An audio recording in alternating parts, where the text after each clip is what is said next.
Olá, queridas amigas, queridos amigos, estamos aqui novamente para continuarmos os comentários sobre The Chosen na sua terceira temporada, no episódio 7, Ouvidos para Ouvir.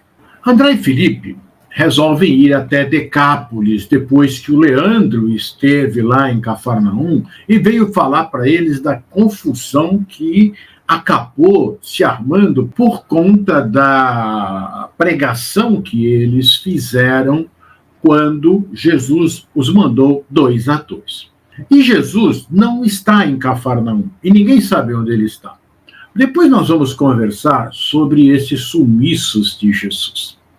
Felipe está inconsolável. Eles acham que falharam na missão porque pregaram as palavras de Jesus e algumas pessoas discordaram uma das outras depois que eles saíram de lá. Aliás, foram expulsos. E essa discussão gerou um conflito de grandes proporções. Pessoas saíram de suas casas e houve um quebra-quebra em várias cidades de Decápolis. Vamos ver o que é Decápolis, né? A Decápolis, do grego deca, 10, mais poli, cidade, era um grupo de 10 cidades na fronteira oriental do Império Romano, na Judéia e Síria, que era formada pelas seguintes cidades: Damasco, Filadélfia, Rafana, Citópolis, Betessean, Gadara, Hipos, Dion, Pela, Gerasa e Canata. Essas cidades eram conhecidas por sua cultura pagã e foram influenciadas pela cultura grega. Todas essas cidades foram fundadas por comerciantes gregos e imigrantes, tornando-se centro de cultura helênica em uma região predominantemente semita, com gregos, nabateus, sírios, poucos árabes e judeus.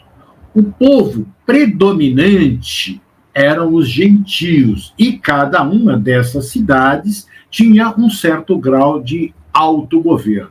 Nós precisamos saber também quem são os gentios para entendermos por que houve essa confusão em alguma das cidades de Decápolis. A palavra gentio designa um não-hebreu. Os hebreus estabeleceram uma divisão entre o povo. Eles se consideravam um povo eleito por Deus, e os demais eram gentios, posteriormente denominados pagãos. Os povos europeus que se converteram ao cristianismo, nos seus primórdios, eram considerados gentios. Jesus havia recomendado que os discípulos levassem a boa nova aos judeus, deixando os gentios, ou seja, os não-hebreus, para depois. Eles pregaram para os judeus das cidades visitadas, mas gerou uma grande confusão que nós vamos ver mais à frente, até porque a predominância nessas cidades eram de gentios. E nós vamos entender por que houve essa confusão. E quem explica isso é Jesus. André e Felipe voltam à cidade de Decápolis, onde, inclusive, eles foram expulsos, não é? A pedido de Leandro, para ver se dirimiam as dúvidas, mas não resolveram a questão. Então voltam e vão falar com Jesus para ver o que ele recomenda fazer. Nesse inteirinho, Tomé voltou também. Não teve sucesso ao pedir a mão de Ramá ao pai dela, que não consentiu no casamento.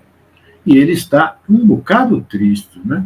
Tem um outro fato também interessante, que ao ir buscar dinheiro para que os discípulos comprem um produto para ser colocado no terreno onde Zebedeu está trabalhando em um olival, Maria Madalena encontra uma franja do talit nas coisas de Mateus. O talit, também chamado de tzitzit, funciona como um lembrete de todos os mandamentos da Torá. Ele é colocado na parte de baixo do talit katan, que é uma roupa de baixo usada o dia todo e é amarrado em uma das pontas. Foi ali que Verônica, né, a mulher hemorroísa, tocou nas vestes de Jesus. Algo muito interessante. Ao colocar o talit, deve-se ter em mente que Deus nos ordenou que nos envolvêssemos nele, a fim de que possamos nos lembrar de cumprir os seus mandamentos. E Mateus pergunta a Tadeu por que deve usar a franja do talit.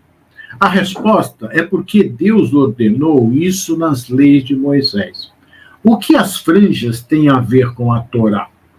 Tadeu explica que as letras hebraicas que soletram a palavra têm o valor numérico de 600 e são usados 13 nós e fios para fazer as franjas. E existem 613 mandamentos na lei. E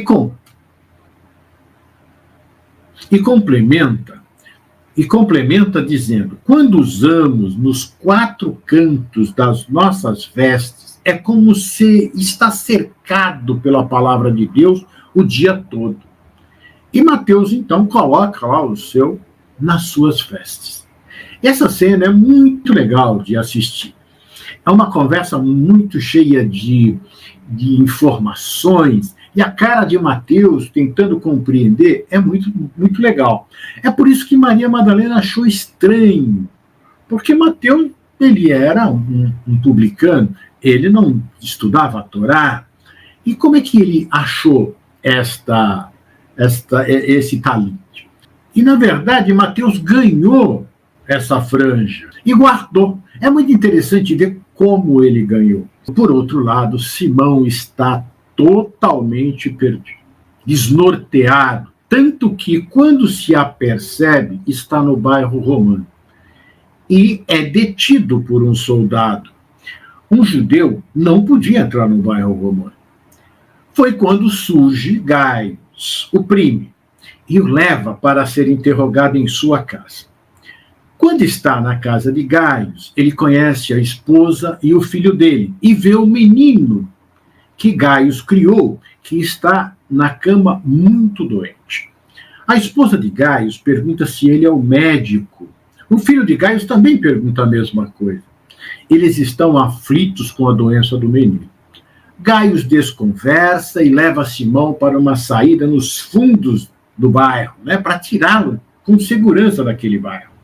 Quando está sendo ajudado a sair do bairro romano, Simão interroga Gaius se ele falou com a esposa sobre Jesus. Ele explica a Simão que o menino está cada vez pior e que ele não é um servo, e sim filho dele com uma outra mulher. Ele diz que naquela época não se sentiu culpado. Ele e a mulher não falam sobre isso. Na cultura romana, isso é comum.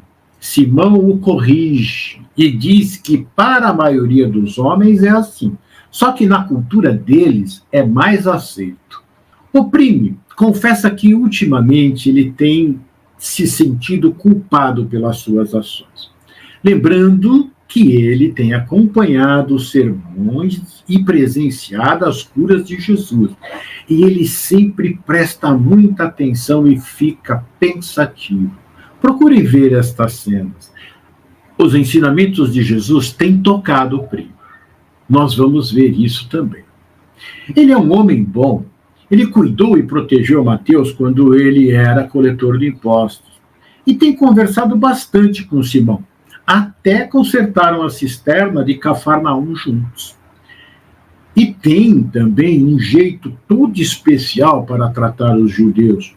Quando ele está sob pressão do pretor Quintus, ele sempre arruma uma forma pacífica para lidar com as questões difíceis que o pretor acaba colocando para ele. E ele diz a Simão que agora o menino está doente e não pode mais fingir que ele não é seu filho e que sua mulher também não. A conversa fica muito boa entre os dois e surge um ensinamento valioso por parte de Simão, que está passando ainda por esse problema. Nós devemos prestar muita atenção e meditarmos no que ele diz. Ele diz: o silêncio entre o marido e a mulher é um veneno, e quanto mais tempo passa, pior fica. E é uma grande verdade, porque a boca não fala, mas os pensamentos e atos sim, e falam muito.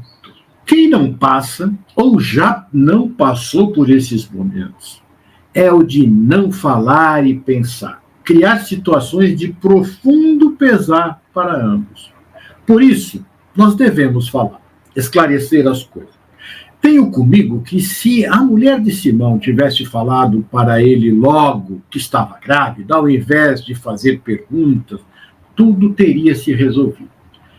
Por outro lado, se Simão procurasse reparar mais nela, não teria tido esse problema. Né? Ou se tivesse questionado firmemente, olha, eu não vi, eu não sei, não consigo ver nada, você pode me dizer? Né? Então, Simão deveria ter perguntado isso a ela. Seria, por parte de Simão, um passo de sinceridade e humildade.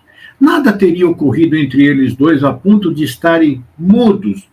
Ela com raiva porque ele não percebeu que ela estava grávida, ele sem saber o que tinha de diferente nela, e os dois acabaram emburrados um com o outro, cada um para um lado.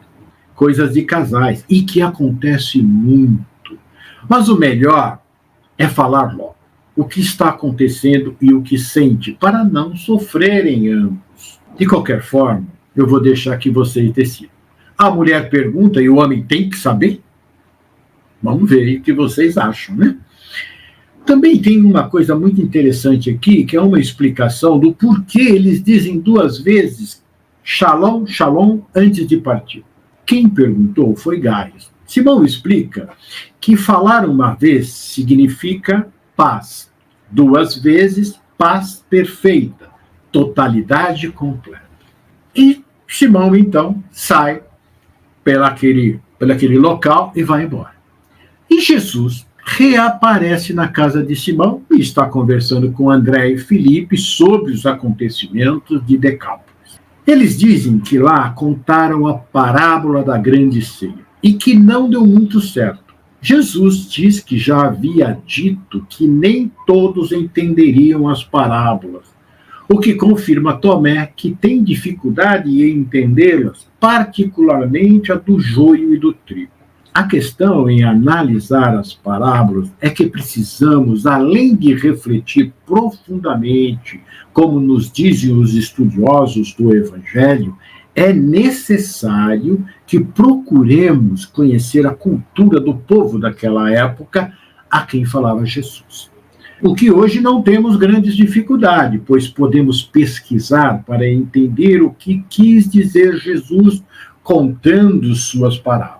E também, alguns dos estudiosos explicam muito didaticamente essas culturas, essas parábolas. Jesus diz a André e Filipe que a briga começou porque eles entenderam a parábola e saíram nas ruas, judeus e gentios, a criar uma verdadeira guerra.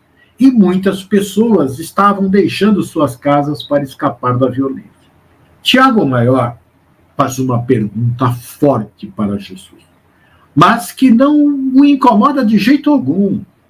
O tom que ele usou poderia incomodá-lo, mas não. Algo que nós precisamos aprender. Normalmente, as pessoas que estão ao nosso lado não aceitam a maneira como fazemos algumas perguntas, se sentem ofendidas pela pergunta e, às vezes, só pelo tom da nossa voz. Aí se irrita e a confusão está feita, não é? Eu quero que vocês vejam esta pergunta que Tiago Maior fez a Jesus. E Jesus, muito calmamente, pergunta para Filipe que parte da parábola fez com que a briga começasse. Ele diz das pessoas de fora da cidade, aquela dos caminhos e valados, e as últimas a serem convidadas e aceitarem o convite. Eu, Irandi, gostaria que nós fôssemos ver essa parábola e a analisássemos. E procurássemos saber se o povo daquela época aceitaria. E trazendo para hoje, quando dizemos que não há preconceito racial, aliás, dizemos que não somos preconceituosos. E aí nós começamos a perceber o quanto não queremos compartilhar a mesa com pessoas de diferentes credos, etnias, raças, cor da pele, situação econômica e social. E por aí vai. E os discípulos todos ali ouvindo, né? Aí então eles perguntam a Jesus se as pessoas dos caminhos e valados são os gentios. E Jesus responde: aquele que tem ouvidos para ouvir, que ouça, que é o título do episódio 7. E dispensa todos, e diz que antes do amanhecer irão pegar os caminhos e valados. Percebe-se que os discípulos entendem muito pouco dos ensinamentos de Jesus. Se esses ensinamentos são só entre eles, ótimo. Mas quando engloba os demais, naquele caso os gentios, a situação é um pouco embaraçosa para eles ainda. Conosco não é diferente. Meditemos um pouco sobre isso. Mas Jesus prefere mostrar com exemplos, porque com simples palavras vão causar mais incompreensão. Vamos aprender muito aqui. Os caminhos que vamos trilhar com Jesus não são somente opostos aos que aprendemos e seguimos até então. Eles são construídos principalmente no entendimento de que é o amor que rege todas as coisas. Isso nos leva a uma reformulação total do ser, uma mudança completa em nossa forma de pensar e agir. Tudo isso é uma construção que devemos começar o quanto antes, se possível, hoje. Para tanto, necessitamos conhecer os ensinamentos contidos no Evangelho, refletir sobre eles, sentir o que ele nos fala e vivenciar cada uma das suas recomendações. Jesus explica que as dificuldades dessa construção faz parte. Tentamos carregar coisas pesadas, mas acabamos derrubando-as. Aí levantamos e seguimos para frente. É assim que construímos esse novo caminho. Não desanimemos nunca. Todos nós chegaremos lá. Uns mais rápido, outros mais lentos, mas chegaremos ao reino dos céus. E aqui surge uma cena para que nós prestemos muita atenção. Antes de sair, logo pela manhã, Jesus chama João e diz que em Decápolis vai ser difícil e perigoso. Os corações que ele deve abrandar são de judeus e gentios. E João diz estar pronto para tudo. Jesus pede a ele que espere quem faltou na reunião. E ele vai esperá-lo, porque o sucesso da missão em Decápolis depende do Simão.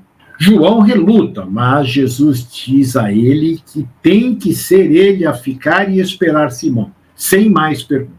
Foi firme com João nesse momento. Precisamos ter sempre em mente que tudo o que ele faz tem um propósito. Assim como os discípulos não entendiam, hoje acontece o mesmo conosco.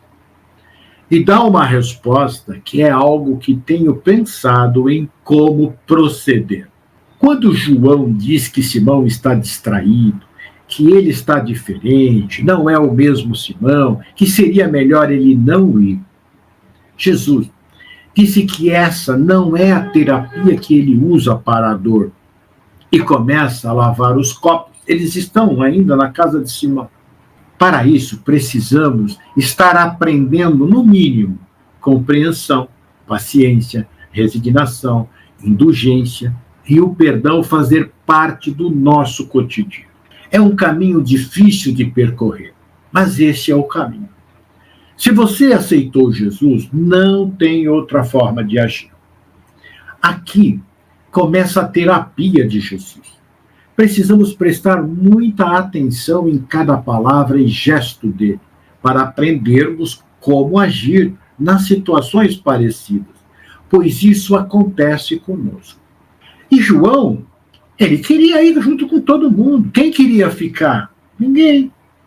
Mas Jesus pede, porque é importante. E João acaba ficando. Já próximo de Decápolis, Jesus cura um surdo mudo e pede para que não conte a ninguém.